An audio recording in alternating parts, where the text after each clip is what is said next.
देश की आर्थिक राजधानी मुंबई में तो आपने कई सारे ऐसे मामले देखे होंगे जहां पर लोग बिल्डर से नाराज होकर या बिल्डर की वजह से दी जाने वाली परेशानियों से परेशान होकर धरने प्रदर्शन मोर्चा करते हुए खबरें भी सुनी होंगी, देखा भी होगा आपने। लेकिन इस वक्त मैं आपको मुंबई और महाराष्ट्र से सटे राज्य गोवा में लेकर के यहाँ पर एक ऐसे आंदोलन में लेकर के चलूंगा जो बीते 82 दिनों से चल रहा है। और ये वो जगह है जो नॉर्थ गोवा में आती है। मैं बात कर रहा हूँ नॉर्थ गोवा के कारापुर तहसील की, जहाँ पर एक ऐसा आंदोलन चल रहा है जो कि एक बिल्डर के खिलाफ है। और ये सभी लोग चाहते हैं कि इस बिल्डर का जो प्रोजेक्ट है वो रद्द हो और यहाँ पर स्थानीय लोगों की जो बात है वो मानी जाए। ये जो प्रोटेस्ट है ये सेव कारापुर विलेज के नाम से शुरू किया गया है और जो प्रोटेस्ट है वो हाउस ऑफ अभिनंदन लोढ़ा के खिलाफ में किया जा रहा है। और ये बताया जा रहा है कि यहाँ पर एक मेगा टाउनशिप आने वाली है जिसमें बहुत सारी जो चीज़ें हैं वो होंगी और उन्हीं सारी चीज़ों का विरोध यहाँ पर किया जा रहा है। बीते 82 दिनों से 7,000 लोग तकरीबन इस इलाके में हैं, इस गांव में हैं, जो चाहते हैं कि भाई यहाँ की जो बायोडाइवर्सिटी है वो मेंटेन रहे, यहाँ के जो पेड़ पौधे हैं उन्हें ना काटा जाए, पहाड़ों को वैसे ही रखा जाए और जो झरने हैं नदियाँ हैं वो सब जस की तस बनी रहे। लेकिन ऐसा हो नहीं रहा है। यहाँ के लोगों का कहना है कि अब पहाड़ भी काटे जा रहे हैं, पेड़ भी काटे जा रहे हैं और झरने जो हैं वो भी अब सूखते हुए नजर आ रहे हैं। तो इस तरह से बीते 82 दिनों से लोग यहाँ पर प्रोटेस्ट कर रहे हैं। इनकी कई सारी मांगे हैं वो हम जानेंगे। कोर्ट में भी मामला चल रहा है, उसकी क्या एग्जैक्ट सिचुएशन है, अभी क्या कंडीशन है वो सब भी जानेंगे। मेरे साथ में इस पूरे प्रोटेस्ट को लीड करने वाले स्वप्निल जी हैं, डॉक्टर स्वप्निल, उनसे बात करेंगे। सर स्वागत है लीड न्यूज़ टुडे में। मैं आपसे जानना चाहूँगा कि ये प्रोटेस्ट क्या है, मतलब संक्षिप्त में अगर आप बता सकें सारे पॉइंट्स। देखिए ये जो प्रोटेस्ट है आज 82nd डे है। ये प्रोटेस्ट है अगेंस्ट हाउस ऑफ अभिनंदन लोढ़ा। इनका बहुत बड़ा टाउनशिप आ रहा है हमारे गांव में, एक प्लेटू हिल है उस पे आ रहा है और उसमें 2023 यूनिट्स ड्वेलिंग यूनिट्स आ रहे हैं, जिसमें उनके जो डॉक्यूमेंट है उसके हिसाब से 17,000 प्लस पॉपुलेशन यहाँ पे शिफ्ट होने वाले जब वो फुल फ्लेज प्रोजेक्ट बन जाएगा। तो 17,000 उनका पॉपुलेशन प्लस उनके जो सपोर्टिंग स्टाफ रहेंगे तो लगभग 2 या 3,000 वो 20,000 वो यहाँ पे पॉपुलेशन जो शिफ्ट होने वाला है इस प्लेटू पे। इस प्लेटू पे उनका जो लेवल ऑफ डिस्ट्रक्शन है एक बार आप जाके देखेंगे तो बहुत सारे उन्होंने पेड़ कट किए हुए हैं, प्लस हिल कटिंग का भी इशू है। तो एनवायरनमेंट कंसर्न एक बहुत बड़ा इशू है जो हमने रेज किया हुआ है सारे अथॉरिटीज़ के पास में कि एनवायरनमेंट को आपको देखना है, जिसमें इस प्रोजेक्ट में एनवायरनमेंट क्लियरेंस लग जाता है। बिकॉज सर मैं उसी पे आऊँगा। 3 ऐसी चीज़ें इंपॉर्टेंट जो आपको लगती हैं कि जो मेजर हैं इनकी वजह से ये प्रोजेक्ट कैंसिल होना चाहिए, वो 3 चीज़ें क्या हैं जो शॉर्ट में आसानी से लोगों को समझ में आ सके? देखिए एक है कि सबसे बड़ा पॉइंट है कि एनवायरनमेंट क्लियरेंस इनके पास नहीं है, क्योंकि ये 50 हेक्टेयर से ऊपर ये प्रोजेक्ट है और 20,000 से ऊपर ये बिल्टअप एरिया इनका प्रोजेक्ट का है। तो as per environment impact assessment notification के हिसाब से ये उसी क्लॉज में फिट हो रहे हैं और ये उन्होंने प्रोजेक्ट तो स्टार्ट कर लिया है। तो पोस्ट फैक्टो सुप्रीम कोर्ट का भी ये गाइडलाइन है, मतलब गाइडलाइन ऑर्डर पास किया उन्होंने कि पोस्ट फैक्टो आप ये नहीं ले सकते हैं एनवायरनमेंट क्लियरेंस। तो हमें ये देखना कि ये एनवायरनमेंट डिपार्टमेंट अभी तक हमने कंप्लेंट की है लेकिन उन्होंने अभी तक हमारे फेवर में इसका कोई भी नतीजा या ऑर्डर पास नहीं किया एनवायरनमेंट डिपार्टमेंट। ये सबसे बड़ा जो पॉइंट है जिसकी वजह से ये प्रोजेक्ट स्क्रैप होना चाहिए। सेकेंड अदर पॉइंट्स जो आ रहे हैं जिसमें कि पानी का इशू रहेगा, सोशल कल्चरल इश्यूज रहेंगे, वेस्ट जनरेशन रहेगा, जो सीवेज जनरेट होगा वो पॉइंट रहेंगे, फिर ट्रैफिक वो उसका थोड़ा माइनर पॉइंट है लेकिन वो इश्यूज और लॉन्ग टर्म आ जाएंगे। सारे कैशू प्लांट भी कट किए हुए हैं। तो हमारा एक फार्मर है उसके मोर देन 200 पेड़ कट किए हुए हैं। उसने कंप्लेंट भी लॉन्च की थी फॉरेस्ट डिपार्टमेंट में, लेकिन जिस तरह से उसका पंचनामा हुआ था उसमें उसको ये दिखाया ठीक से नहीं दिखाया उन्होंने। पंचनामा जो हुआ था वो ठीक से नहीं हुआ था।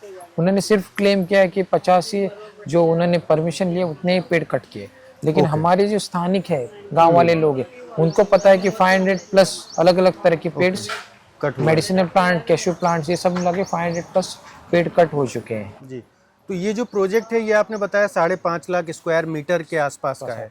अब इस प्रोजेक्ट में आप जब विरोध कर रहे हैं तो आप अपने विरोध को लेकर के कहाँ कहाँ तक गए हैं, और चाहे वो लोकल बॉडी हो, स्टेट गवर्नमेंट हो, आपके एमपी एमएलए हो, क्या वो सपोर्ट कर रहे हैं, और अगर कर रहे हैं तो अच्छी बात है, नहीं कर रहे हैं तो क्यों नहीं कर रहे हैं? देखिए, हमने शुरुआत में जो हमने ऑब्जेक्शंस डाले थे पंचायत लेवल पे, पंचायत ने कहीं पे उनको जो कंस्ट्रक्शन लाइसेंस दिया, हमने ऑब्जेक्शन लिया है कि उनको जो दिया है वो विड्रॉ करना चाहिए, बिकॉज बहुत सारे पॉइंट हमने लिख के दिए थे।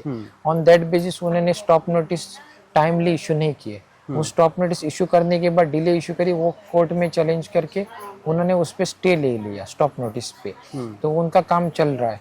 उसके बाद हमने डायरेक्टर ऑफ पंचायत, वहाँ पे भी हमारी कंप्लेंट लॉन्च की है, डेप्यूटी कलेक्टर के पास मामलेदार, फिर environment department, TCP department, town and country planning उस डिपार्टमेंट, लगभग हमने सारे डिपार्टमेंट जो अथॉरिटीज है जो एक्शन ले सकते हैं उन सबको हमने रिटर्न कंप्लेंट विद एविडेंस, सारे लेटेस्ट एविडेंस सारे सबमिट किए हुए हैं।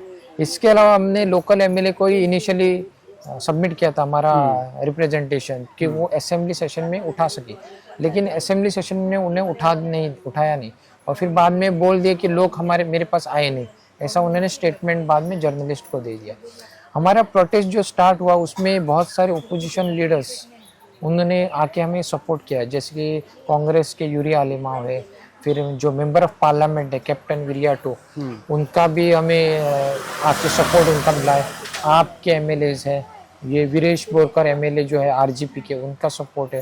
तो ऐसे हमारे लिए ना बहुत सारे political leaders and other environmental activist जो गोवा में बहुत सारे जिनका सपोर्ट बेस है, उन्होंने आके हमें इसमें बहुत अच्छा सपोर्ट किया है और गाइडेंस भी किया हुआ है। इस मामले में मिनिस्टर जो हैं अपना राणे साहब, हाँ, विश्वजीत राणे, उनका भी नाम आ रहा है। आप ये आरोप लगाया जा रहा है कि वो इस मामले में कहीं ना कहीं बैकडोर से सपोर्ट कर रहे हैं इस डेवलपर को, या फिर सरकार नहीं सुन रही है। तो क्या आपको लगता है कि वो वाकई में सरकार नहीं सुन रही है, विश्वजीत राणे भी इन सब चीजों में शामिल जिस तरह से जो हो रहा है ना, जिस तरह से मतलब जिस हम डिपार्टमेंट में कंप्लेंट दे रहे हैं, लेकिन कंप्लेंट उन्होंने लीगली उसको फॉलो किया ना स्टेप वाइज, तो फेवर जो डिसीजन होगा ना उस ऑफिसर का हमारे फेवर में आएगा, लेकिन वो नहीं आ रहा है। वो सारा जो डिसीजन आ रहा है बिल्डर के फेवर में जा रहा है, कंपनी के फेवर में जाते, तो कहीं पे इन पे दबाव लेके आ रहे हैं, ये कंपनी लेके आ रहे हैं या मिनिस्टर लेके आ रहे हैं, ये सब इनको पॉलिटिशियंस, ये बिल्डर, सब लोग इन्वॉल्व है कि किसी तरह से इन ऑफिसर्स डिपार्टमेंट पे दबाव डालते रहे और उनका काम होता रहे, लेकिन हमारा फेवर में नहीं होना चाहिए। इस लैंड पार्सल से विश्वजीत राणे जी का क्या कनेक्शन है और वो कहाँ से इन्वॉल्व? देखिए, ये जो इनिशियली जो फॉर्म 14 बोलते हैं उस पे उनका ग्रैंड मदर का नाम था, तो उन्होंने वो वहाँ से उन्होंने ट्रांसफर करके अपने कारापुर रियल एस्टेट है इस नाम पे उन्होंने ट्रांसफर कर दिया इनिशियली 1997 के आसपास। फिर अभी रिसेंटली 2024 में उन्होंने ये लैंड पार्सल जो है ये हाउस ऑफ अभिनंदन लोधा इस कंपनी को बेच दिया।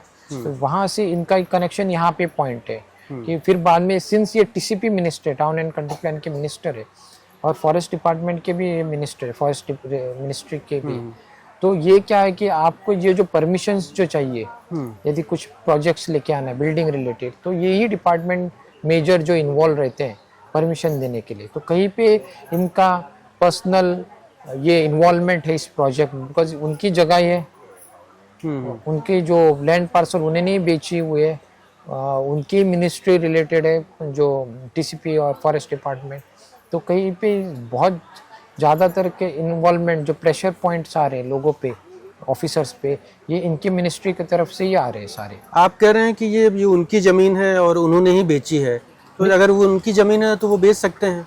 नहीं, ये क्या है ना, इसमें ये पॉइंट मैंने इसलिए आपको ये किया क्योंकि इनिशियल जो उनका डॉक्यूमेंटेशन है उसमें वो उनकी ज़मीन क्लेम कर रहे हैं, लेकिन इसमें उनके जो अदर राणेज हैं, उनके कजन रिलेटेड जो ब्लड रिलेटेड जो है, उनका लीगल पॉइंट से 50% शेयर बनता है वहाँ पे। एक ये पॉइंट है।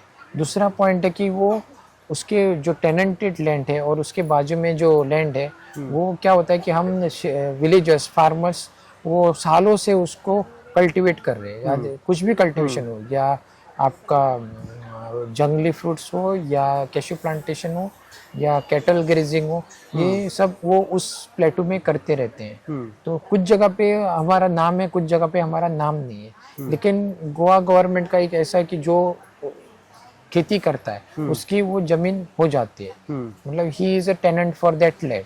तो कुछ जगह पे हमारा नाम नहीं है, बिकॉज हमारे जो विलेजर्स है, फार्मर्स है, वो अनपढ़ है, वो पढ़े लिखे नहीं है कि उनको डॉक्यूमेंटेशन का चीज़ आता नहीं है। तो जहाँ पे उनको इनिशियली लग गया था नाम वहाँ पे है, लेकिन बाकी जगह पे नहीं है। ऐसा नहीं है कि उनको उस पर हक नहीं है, क्योंकि उनके जो फादर है विश्वजीत राणे के, उनको भी पता है कि गाँव के लोग पूरे गाँव में अलग अलग जगह पे अपनी खेती बाड़ी जो फार्मिंग एक्टिविटीज करते हैं, वेदर उनका नाम हो या ना हो, लेकिन उनको एक वो सिंबॉलिकली ये टेनेंट।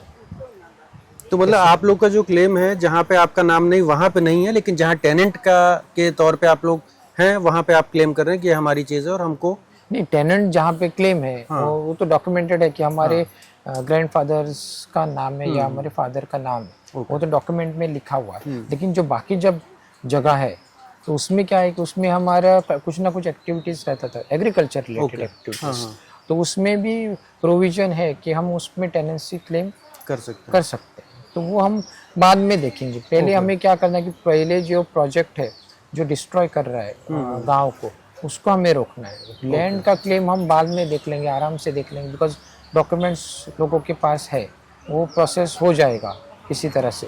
लेकिन ये मेन प्रोजेक्ट हमें स्टॉप करना है, बिकॉज वो जितना डिले होता है जाता है उतना वो ज़्यादा डिस्ट्रक्शन होता रहेगा।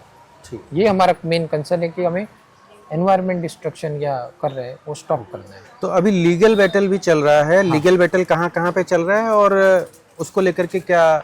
देखिए, दो लीगल पॉइंट्स पे चल रहे हैं। एक जो अदर राणेज है, उन्होंने केस डाली हाई कोर्ट या लोकल कोर्ट में भी कि उनका 50% क्लेम है उस लैंड पे, उनके पास डॉक्यूमेंट्स भी है।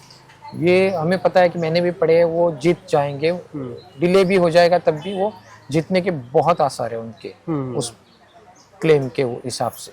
सेकंड पॉइंट है कि हमने पीआईएल डाली है हाई कोर्ट में थ्रू गोवा फाउंडेशन, उसमें भी हमने ये सारे मुद्दे उठाए, जो भी लीगल पॉइंट्स है उन्होंने जो वायलेट किए वो सारे पॉइंट्स हमने उसमें एनुमरेट करके हाई कोर्ट में पिटिशन डाला हुआ है, पब्लिक इंटरेस्ट लिटिगेशन। सो उसमें भी हम वेट करें कि हाई कोर्ट किस तरह से हमें इस पे रिप्लाई करता है, इस पे ऊपर रहेगा ये। जी, तो हियरिंग की डेट कब है? हियरिंग एक अभी 8 जुलाई को आने वाली है पीआईएल पे। तो हम वेट कर रहे हैं कि पीआईएल में इसमें आर्गुमेंट इस तरह से हो जाए कि कुछ तो लोगों को रिलीफ मिल जाए। और जो दूसरा केस है कि अभी 2-3 दिन पहले उनका हुआ था, आर्गुमेंट हुआ था, उसका next date most probably I think 15 जुलाई तक है। तो 8 जुलाई वाला इस डेट पे हमारा ध्यान रहेगा ज़्यादा। ठीक, तो ये जो वर्जन है, आंदोलन के लिए बैठे हुए लोगों का पक्ष, बिल्डर की तरफ से क्या कहना है, उनकी क्या बातें हैं, आप वो भी सुनिए। We are from House of अभिनंदन लोढ़ा और हमारी ब्रांड इतनी फेमस है कि आज लोग हमारा प्लॉट या हमारे से फ्लैट लेते हैं, ऐसा नहीं है, हमारे से भरोसा लेते हैं। एंड हम लोग जो भी लैंड बाय करते हैं वो इतनी स्क्रूटिनी होती है, इतना ड्यू डिलिजेंस होता है, उसके बाद में ही हम लोग लैंड बाय करते हैं। And permissions always, without permission, proper permission हम लोग कभी प्रोजेक्ट लॉन्च ही नहीं करते हैं। सो हमारा टोटल प्रोजेक्ट जितने भी रूल्स रेगुलेशंस जो भी गोवा गवर्नमेंट के या टीसीपी के हैं वो सब फुलफिल करके ही बाद में रेरा रजिस्ट्रेशन करके ही हम लोगों ने पूरा प्रोजेक्ट लॉन्च किया है। बट कहीं पे भी कोई भी क्वेश्चन अगर गांव वालों के रहेंगे या गांव वालों लोगों के कोई वेलविशर्स जो रहेंगे, उनके कोई भी क्वेश्चंस हैं, उनके कभी भी आंसर देने के लिए पर्सनली हम लोग ऑलवेज अवेलेबल हैं। कभी कभी मिसअंडरस्टैंडिंग्स भी हो सकती है, बट वो मिसअंडरस्टैंडिंग हम लोग क्लियर कर सकते हैं। And we are always available. And really गांव वाले जो भी एजुटेशन के लिए बैठे हैं, we never like that. And उन लोगों के कोई भी प्रॉब्लम्स जो उनको लग रहा है कि ये प्रॉब्लम्स हम लोगों को आएगी, ये वो। सो प्रोजेक्ट आने से पॉजिटिव इम्पैक्ट ही रहेगा, कोई नेगेटिव इम्पैक्ट रहेगा नहीं। बट किसी के भी माइंड में कुछ भी अगर है तो we are there to resolve this. Thank you. तो ये बिल्डर और आंदोलनकर्ता की बातें आपको हमने बताई, लेकिन आंदोलन की जगह पर जो लोग बैठे हुए हैं वो भी आप एक बार देखिए किस तरह से लोग सुबह से शाम तक यहाँ धूप में बैठते हैं, अपने परिवार को छोड़ करके, अपने घर बार को छोड़ करके, सिर्फ इसलिए ताकि उनकी जो ज़मीनें हैं जिनसे उनके और उनके पूर्वजों का जुड़ाव रहा है वो उनके पास में रहे। वहाँ पर कोई भी हाउसिंग प्रोजेक्ट जो उनकी मर्जी के लिए नहीं है वो ना आने पाए। इस तरह की तमाम चीज़ें हैं। सभी लोग, महिला पुरुष बच्चे भी यहाँ पर बैठते हैं, यहीं पर चाय बनती है, यहीं पर जो भी खाने की चीज़ें हैं वो होती हैं। और इस तरह से बीते 82 दिनों से ये प्रोटेस्ट यहाँ पर शुरू है।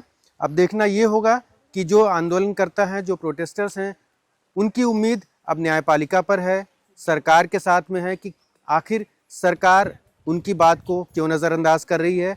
अब सरकार इन प्रोटेस्टर्स को किस तरह से सपोर्ट करती है या समझाती है, ये उनका पक्ष है। लेकिन न्यायालय में भी एक लड़ाई चल रही है और उस पर सुनवाई जल्द होने वाली है। और इन तमाम प्रोटेस्टर्स को ये उम्मीद है कि अदालत उनकी तमाम बातों को सुनेगा, उनके दस्तावेज़ों को देखेगा और उसके बाद में फैसला जो है वो ज़्यादातर इनके हक में आने की संभावना है। खैर, ये अदालत का अपना फैसला होगा। ये था गोवा के, नॉर्थ गोवा के कारापुर का एक ऐसा प्रोटेस्ट जो बीते 42 दिनों से चल रहा था। लीड न्यूज़ टुडे की टीम यहाँ पर पहुंची और हमने आपको ग्राउंड रिपोर्ट के जरिए यहाँ की हकीकत दिखाई है। ये रिपोर्ट आपको कैसी लगी आप ज़रूर बताइएगा कमेंट करके। अगर आपको पसंद आए तो इसे लाइक, शेयर और सब्सक्राइब भी ज़रूर करें। Avinash Pandey, lead news today, Goa.